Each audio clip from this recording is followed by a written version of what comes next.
we have created a spectrum of new objects in our lives that don't consider the invisible world, that don't consider the soul, the higher self, the life force that lives in all of nature, and it doesn't consider nature's rights, does not consider how it all fits together, because we're short-term thinking and everything is disconnected in pieces. We cannot hold that vision anymore because it's killing us. Part of the problem also is that in this material world, which we acknowledge we need to exist. So Tom Hartman, I love what he says. He says, you know, if you're starving cold and in the woods, if someone takes you inside, gives you a bowl of soup and a blanket, cleans you up, you go from miserable to happy pretty quickly. So material items are important. The question is, how much more happy are you with 5 blankets, 10 blankets, 3 houses? You know, where does that end? And so what we have come home to in a time where every ecosystem is in decline. There isn't a single paper in the last 20 years issued by the scientific community that has said that an ecosystem has improved. Nothing has improved. Our soil, our air, our water, the amount of fish in the ocean, the amount of pollution in the ocean, the amount of toxins in our air, water, and food, everything has gotten worse. And even with the knowledge of knowing it's getting worse, we can't stop ourselves from preventing it from getting worse. So the question really comes back to, how do we heal this? How do we solve this? And one of the quotes in the film that you didn't get to see is from Wes Jackson, who's a farmer in Kansas who has something called the Land Institute. And he basically says, now to me, the value that comes from the healing power that comes from getting that it's not just global warming, it's not just fossil fuel dependency, it's not just soil erosion, it's not just chemical contamination of our land and water, it's not just the population problem, and it's not just all of those problems. The deterioration of the environment and of our planet is an outward mirror of an inner condition, like inside, like outside, and that is part of the great work. And so that's what I'd like to talk about for the rest of this discussion, and then we'll open it up for questions and answers. But the healing power that comes from understanding that the world that we see is how we feel about ourselves. And how we respect all life is how we respect ourselves. And in respecting ourselves is understanding that we're a holistic system on a planet that's connected, we are all one, and that I was told by my friend Debbie there's a saying or a word, eshofuni, a oneness of self in the environment is a reflection of us. That's this discussion. And so if you're going to cure this disconnected mind, this short-term thinking person or species, how would you address that? Reconnection and a healing process of understanding, and this is what Leo says at the end, a conscious evolution of our species. And the conscious evolution of our species would mean to say that we connect to ourselves and others, we connect to all of life, and we start designing our world to take that into account. So many of you have heard, you know, the American indigenous people saying, you know, the 7th unborn generation. If you do not create something unless it works for the 7th unborn generation. We do not include that in our thinking when we manufacture something. We need to do that again. We need to understand that waste, there is no away. If you respect yourself, if you respect life, you understand that when you throw something away, it's not going anywhere. Plastic bottles, 25 million plastic bottles are thrown away an hour in this country. Where's this all going? Eventually in the ocean. What happens to it? It dissolves. 70% of all oxygen on this planet is generated by phytoplankton. Phytoplankton are small little, you know, planktons floating in the ocean. Dissolved plastic is 6 to 1 in a greater number than phytoplankton in the ocean right now. 70% of our oxygen comes from there. What do you think is going to happen if we crowd out the space for that life form to live? So, plastic bottles, eliminate them.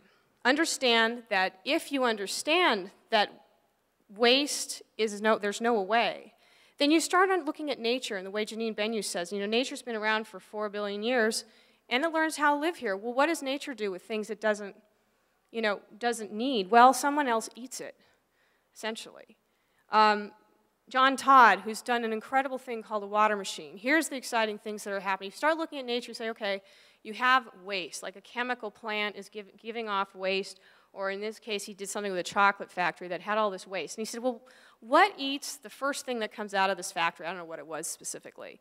And he found it was a fish that liked to eat it, plus some bacteria. So he created a big tank. He put the fish and the bacteria in the tank, and it ate what was coming out of the factory. And okay, so then that tank started filling up with waste of those animals. So he created another tank of calla lilies that ate the waste from these fish and bacteria. And so it goes. So he ended up, in this case, creating a water machine that had 12 tanks. And by the end of the last tank, what came out? Fresh drinking water. No chemicals, no energy to clean it up. If you lived in New York ever, all the waste goes to the Bronx. It gets inundated with chemicals. It gets put in little pellets, and then they try to find who is going to take all these pellets made out of our waste that's infused with chemicals. You can do the same thing with sewage. You can create a water machine in a house where none of your sewage goes anywhere. It gets turned into water that can go back into the water supply perfectly safe. So it's about understanding and respecting all of life and how to position ourselves within life.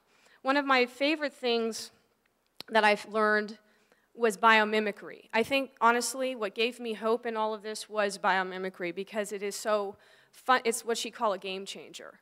And it's stuff that you've never heard about. Maybe some of you have, I never did. For an example, the lotus leaf is constructed in such a way that water never adheres, nor does dirt. The question is why? Well, if you look at the nanostructure of the lotus leaf, it's positioned in such a way that nothing can adhere because it's, you know, it has a certain shape. It's like needles or things. So a paint company said, well, what would it be like if we mimicked the lotus leaf technology and made a paint that behaved like the lotus leaf? Well, they did. And now they have paint that if you put on a building or a car, you have a self-cleaning car, you have a self-cleaning building, never gets dirty. You never have to use water to clean your car or your building. Really, I mean, that's obvious, right? Just look to nature, see what it does, copy it. That's what we're starting to do. And it's really advanced chemistry. Because, like Janine said, and I want to reiterate what she was saying, in our industrial process, because everything was cut into pieces and isolated, we came up with very smart solutions, but it didn't take into consideration all of life. When you start taking into consideration all of life, all of a sudden, sulfuric acid makes no sense. Or heating something up to 1,500 degrees makes no sense because you have to burn gallons of oil just to get there. It's highly wasteful. So, for example, there's a basically you're going to start hearing things like gecko technology or abalone technology. Gecko tape. There's adhesives are very hard to make. They're chemically destructive. They rip things. If something's really strong, like super glue, right? You rip apart whatever you tried to stick together. They looked at a gecko's fingers.